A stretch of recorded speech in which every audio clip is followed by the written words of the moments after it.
আজ আবারও একটা নতুন ভিডিওতে সকলকে স্বাগত জানাই। সকাল সকাল নিজের সবচেয়ে পছন্দের জায়গাটা থেকেই দিনটা শুরু করছি। মায়ের ওই গাছের প্রতি ভালোবাসা থেকেই বাড়িতে 10 রকমের জবা গাছ লাগিয়েছে। প্রত্যেকটার রং অন্যরকম, তবে এইটা হলো পিচ কালারের জবাটা। গাছ ভরে ফুল হয়েছে। সবচেয়ে অদ্ভুত ব্যাপার দেখুন, প্রত্যেকটা ফুল একই রঙের হলেও এই একটা ফুল আবার গোলাপি কালারের। রান্নাবান্নার জন্য এখানে সবজি কেটে রাখা হয়েছে। যেহেতু আজকে বিজয়া দশমী, তাই আজকে অনেক কিছু রান্নাবান্না হবে। এখানে মা চুনো মাছ ভেজে রেখেছে, কাতলা মাছ লবণ হলুদ মাখানো আছে, যেটা দই কাতলা করা হবে। এটা আছে পালং শাক, এই শাকটা আমিই বানাবো। আর এই যে চুনো মাছটা এখানে সর্ষে দিয়ে একটু ঝাল মতো করা হচ্ছে। তবে এই মাছটা না দুর্দান্ত খেতে ছিল।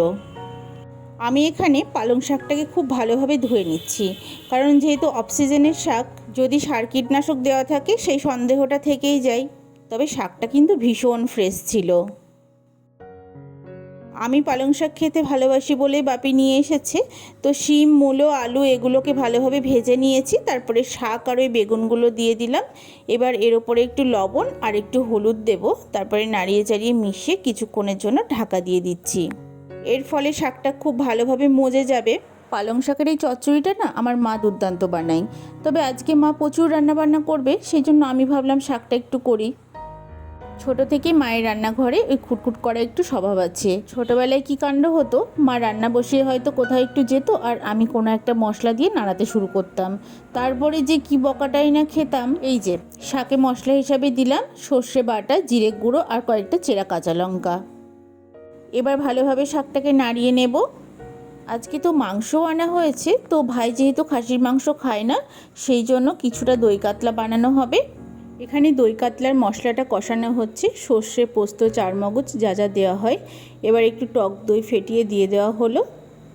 অন্যদিকে মাংসটাকে ঘন্টাখানিকের জন্য ম্যারিনেট করে রাখা হয়েছে। মশলাতে মাছগুলো দিয়ে 2-4 মিনিট রান্না করে নিলেই মাছটা রেডি হয়ে যাবে। এদিকে মা মাংসটা বসিয়ে দিয়েছে। মা যতক্ষণ রান্না করে আমি মোটামুটি কাছাকাছিই থাকি। আর আমার রান্নাবান্না দেখতে আর করতে দুটোই ভীষণ ভালো লাগে। বাপি মাংসটা নিয়ে এসেছিল ভীষণ ভালো। আমি চর্বি নিতে বারণ করেছিলাম, কারণ চর্বিটা খেতে আমার একদম ভালো লাগে না, তাই একটু সলিড দেখে নিয়ে আসা হয়েছে। খাওয়া দাওয়া শেষ করে শ্রীহানকে নিয়ে একটু বেরোবো। বিকেলে তো আবার ঠাকুর বরণ করা আছে। ইচ্ছা আছে সন্ধ্যাবেলা একটু পিসি শাশুড়ি বাড়ি যাওয়া। ওনার বাড়ি আমার বাপের বাড়ির কাছাকাছি, সেভাবে কখনো না ওনাদের বাড়িতে যাওয়া হয়নি। তো আজকে যেহেতু যাব, তাই ওনার জন্য একটা শাড়ি কিনতে হবে। তাছাড়া বরণ করতে যেসব লাগে পান মিষ্টি ওগুলোও কিনতে হবে, কারণ মাদের তো অসহ্য, ওগুলো মা বাপি কেউই ছোবে না, তো আমিই কিনে নিয়ে আসবো। বাড়ি ফিরে রেডি হয়ে এখানে পুজো মণ্ডপে চলে এসেছি ঠাকুর বরণ করার জন্য।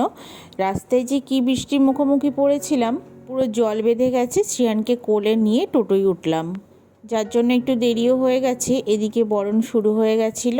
পুজো আসছে আসছে করে কতদিন থেকে যে তোড়জোড় চলে, কেনাকাটি কী করব না করব সব কিছুর প্ল্যান করা, তারপরে 2-3 দিন যে কিভাবে কেটে যায় বোঝাই যায় না।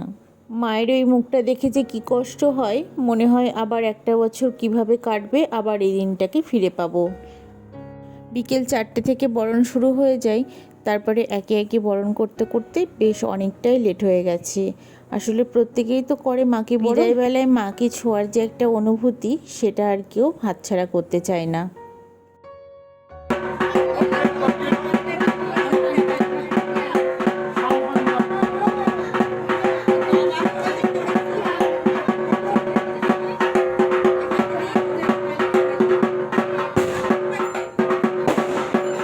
বাড়ি ফিরে মা শ্রীহানের মুখটা পরিষ্কার করে দিচ্ছে, কারণ ওর মুখ ভর্তি সিঁদুর। পিসির বাড়িতে একটু যাব, সেই মুহূর্তে সে বায়না জুড়েছে। আজকে ভিডিওটা তাহলে এখানেই শেষ করছি। আবার আসছি নতুন একটা ভিডিও নিয়ে। ততক্ষণ সকলে ভালো থাকবেন। আর পুরো ভিডিওটা কেমন লাগলো অবশ্যই কমেন্ট বক্সে একটা কমেন্ট করে জানাবেন। যদি ভালো লাগে লাইক করে দেবেন, চ্যানেলটাকে সাবস্ক্রাইব করে পাশে থাকার অনুরোধ রইল।